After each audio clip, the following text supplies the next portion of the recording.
Hey friends, Ash here with Gents. Hope you're doing well. Today we've got an unboxing and a first impression of a new release, Carolina Herrera Bad Boy Le Parfum. Just throw some generic music on here so the video doesn't get demonetized. Bad boy, what you gonna do?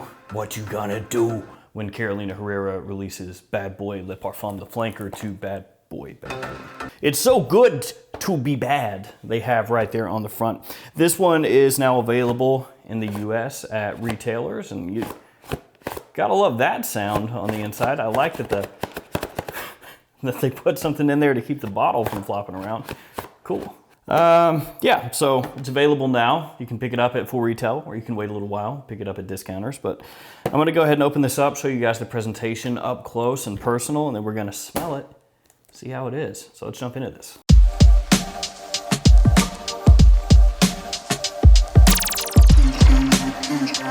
Now before I open it, this one is already getting hated on. I don't think all that many people have smelled it yet, but on Fragrantica, 3.07 out of 5. I know that maybe doesn't sound horrible. It's like a 6 out of 10, but that's horrible. If you go to Fragrantica, most fragrances are gonna be somewhere in the like 3.8 to 4 range out of 5. If it's really bad, it'll be around like 3.4. So 3.07 is horrid. And then on Parfumo, it's even worse. It's in the 4 range, I think like 4.3 out of 10. So that is just people hating on this because they didn't like the original possibly, and also the bottle, that lightning bolt design. A lot of people don't really dig that, but it is a tale as old as time. People in the fragrance community hating on a fragrance before they've even smelled it. For some reason, it's just something that people love to do. They'll look at the note breakdown or the company or the perfumer or the bottle or the marketing photos, and they'll be like, you know what? I've decided I hate that. I've never smelled it, but I guarantee you I hate that. Let's go ahead and open this. Let's see if it's as bad as people say that it probably is going to be. So the big thing with this fragrance is in the top, there's a cannabis or a hemp note, and that's probably what most people are gonna key in on when they look at the note breakdown. So here's a look at the box for you guys. Bad Boy Le Parfum. Nothing doing on the back or the sides. And there's a look at the bottom for you, badge code right here. Badge code 03141. Let's open it up. In case you are a complete Dunsky and you can't figure out how to spray your bottle, this is very good. They have put directions for you. If you couldn't figure out to press down on the button to make it spray out of the front, they got you covered. And here is the bottle for Bad Boy Le Parfum. I think this looks better, actually. It's got a matte finish now, which looks really nice. And I think it actually looks nicer in person than it's coming across on camera. I don't know, you can let me know. And then the stand, instead of being gold, is black now. I mean, it's still a lightning bolt, so if you hate that part of the bottle, you're still gonna hate this, but it does look a little bit better. It looks, as much as you can say a lightning bolt bottle looks grown up, it looks more grown up than the original. So this one has cannabis/hemp in the top, and then it has geranium and black pepper in the mid, and then leather and vetiver in the base. So just 6 notes here. Let's go ahead and spray it on. And there we go. Let's let it settle for a second. Now, the original Bad Boy is a bit divisive, as you can tell by people already hating on this one. It is pretty boring. For me, I didn't really love it. I just thought it was too generic, didn't care. But a lot of people who are looking for something that's sweet and a compliment puller, you know, good evening out fragrance and cool weather, they really like Bad Boy. So if you love it, more power to you. So there's still sweetness here. It's pulled in a little bit. It's not as sweet as the original, so that's a good thing. I mean, it still does have enough sweetness in here that it's gonna be, you know, that attention-grabbing type of fragrance still yet. The cannabis note, you can pick it up right away. It's not necessarily what I would think of as a cannabis note, but it is this kind of green, this green note with a slight woodsy edge to it. There's not a whole lot of grapefruit in the opening. No, not very much at all. You can pick it up faintly, kind of in the background, but I think most people, when they smell this, they're not gonna really key in on citrus a whole lot. And I can kind of pick up this black leather really early on here. It's got this faint sort of dustiness to it. You can pick it up pretty much right away, everything else sitting on top of it. It's not one of those base notes that doesn't really come out until hours in. I can pick it up pretty much right away. I like this a lot more than the original, at least off first impressions here.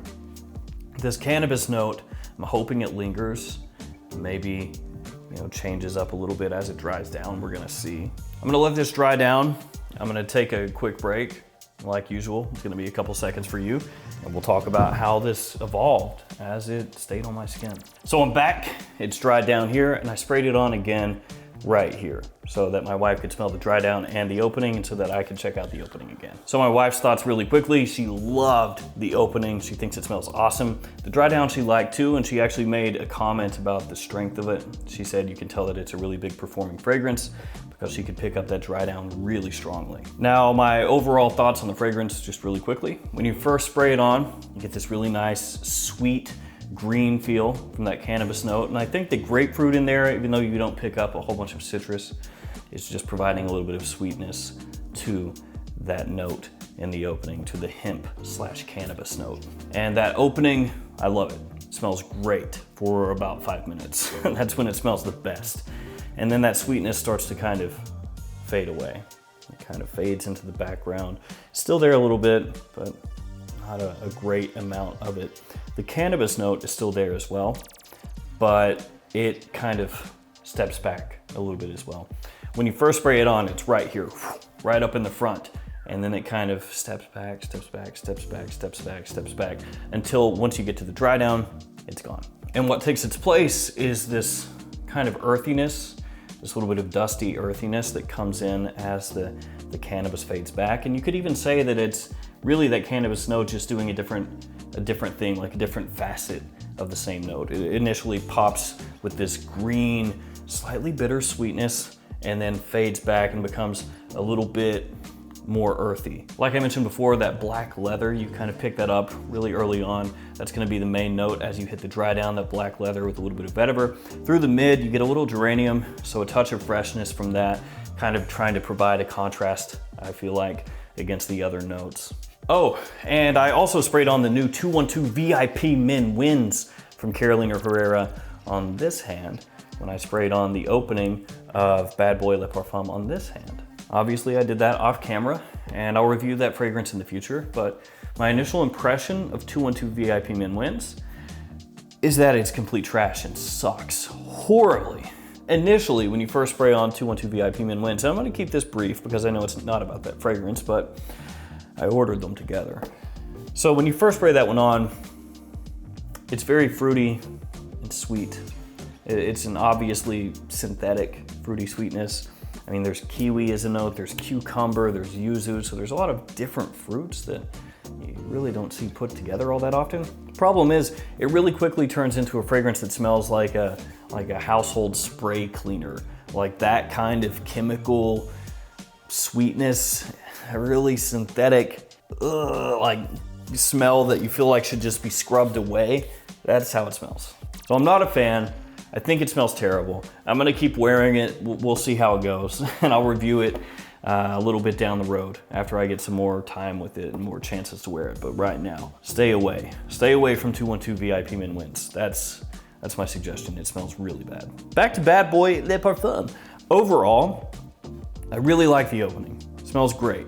Once it hits the mid and the dry down, it's not as unique as the opening, because the opening is actually, for a designer fragrance, it is pretty unique. There's not really anything else out there that smells like it off the top. Like I said, you've got sweet, you've got bitter, you've got green, all working together. It's really nice. The mid, the dry down, they're good too, but not as good as the opening. I think it's an improvement over the original, but if you go into this wanting something very much like the original, you may not like it as much because that sweetness is reined in, like I mentioned when I first sprayed it on. It's not as in your face, it's not as youthful, it's definitely a little bit more grown up, especially once that opening blast kind of dies away. If I did a top 5 list of the top 5 releases so far of 2021, designer fragrances wise. This would make the top 5 pretty easily, actually. It could even potentially make the top 3. And maybe at some point in the near future, I'll do that, like a top 3 and bottom 3 fragrances of 2012 so far. I'm pretty sure this would make it. So is it as bad as the ratings online would lead you to believe? Is this a fragrance that's a 4 out of 10? Nah, not close. The bottle is definitely tacky. I don't like this bottle at all, but at least it looks a little bit better. A little bit. The matte finish in the black, in my opinion, is an improvement. But forgetting about the bottle, just going solely based off the fragrance in the world of designers nowadays, this is a really solid release. I would be really surprised if by the end of the year, this would not be in the top 10 best designer releases of the year. I think that it would be pretty easily. It's got good performance, it's a people pleaser, it's got enough in here that younger guys can wear it and middle-aged guys can wear it and people older can wear it as well. So there's a lot to like about it other than the cheesy tacky bottle, which looks like Carolina Herrera was smoking the Paco Rabanne peace pipe. So there we go. Carolina Herrera Bad Boy Le Parfum. An improvement over the original 212 VIP Min Wins. Sewer water. No, I'm just playing. It smells like Windex or something. Ugh. There we go. If you smelled this one, let me know what you think about it. Let me know if you think this is better or worse than the original. And let me know if you're looking forward to it, if you haven't smelled it. As always, thanks for hanging out with me today. Thanks for all your support. Stay safe out there, and I'll see you guys tomorrow with another fragrance video. See you guys later.